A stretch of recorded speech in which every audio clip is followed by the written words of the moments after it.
you guys to know that Trans Justice has been doing so much work with the Human Resources Administration, which is our welfare agency.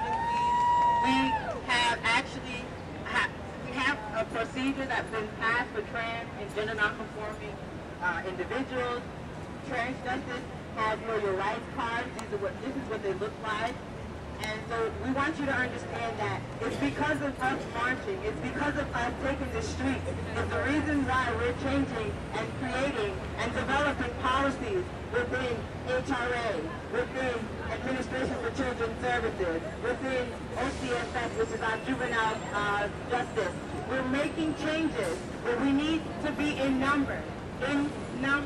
We need to be together. Transphobia starts within our own community. And we have to understand that we have to be together so that we can all fight this together.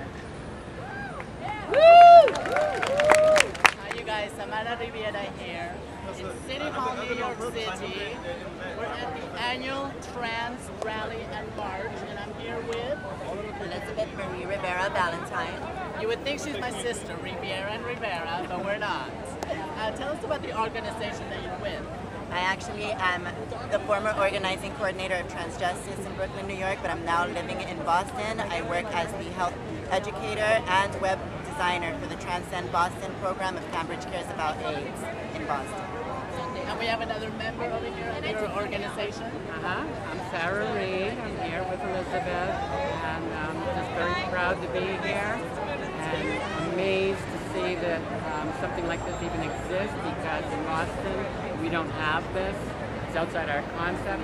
Even if we were to think of having it, we would have it like in the dark of the night, under the radar. So this is very exciting to see the progress that's been made here, and inspiring, and we're going to bring it to Boston. Tell us what happened a little bit here at the rally and the march.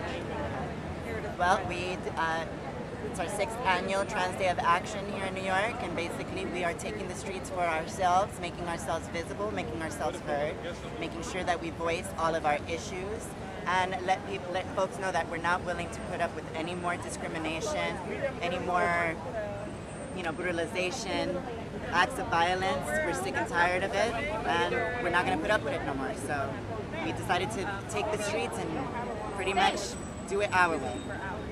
Now, I've seen you here every year. Were you one of the main organizers before? Yes, I'm actually the former organizing coordinator. I actually organized the 3rd annual and the 4th annual Trans Day of Action, where we were able to successfully, with those two, able to get the HRA work done. So I think it was very great. Tell us about what do we wish to accomplish with this for the trans community? I think what we're trying to accomplish here is to get our rights respected, because we have rights. I just don't think that people necessarily like to give us our rights, or allow us to have our rights. So I think this is basically our way of kind of taking them back and saying, you know what, we're not going to put up with this shit no more. And tell us about this picture you have here, because I know I heard this story. It's a very important story. This is a girlfriend of mine, Amanda Gonzalez Andujar.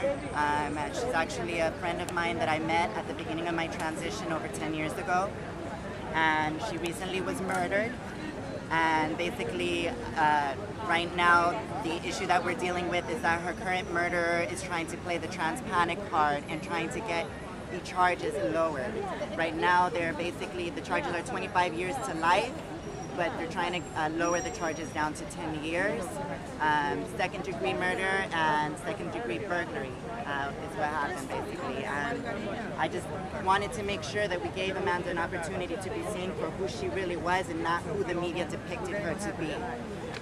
And to let folks know that she wasn't by herself, that she had family and friends that loved her very much and were very hurt, not only by her death, but the disrespect that was shown to her memory. Now, we know that there's been a lot of cases of that lately in New York City. I don't know how long you've been in Boston, but how is Boston with the trans community, now that you live in Boston?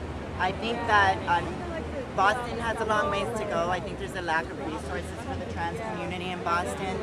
I think that when I went to Boston, I realized Boston is not New York whatsoever. It's completely different. And I think that there's a lot of work that needs to be done in Boston and nationally. I just think that, New York is definitely the trendsetter, but Boston has a lot of work to do. And I think this is our way of representing Boston, but also showing Boston how we're supposed to be doing it. Thank you for coming out to New York City and supporting us now that you're a Boston girl. Yes. Now, is there anything else you want to say to get out to the people out there, about our trans community? Well, that we are very talented, skilled individuals. We have rights. We have feelings. We should have the ability to be housed, to get, our services at welfare, to be able to go in and seek medical services without getting any type of discrimination or insensitivity. It's just that we just have to keep fighting for what we rightfully deserve.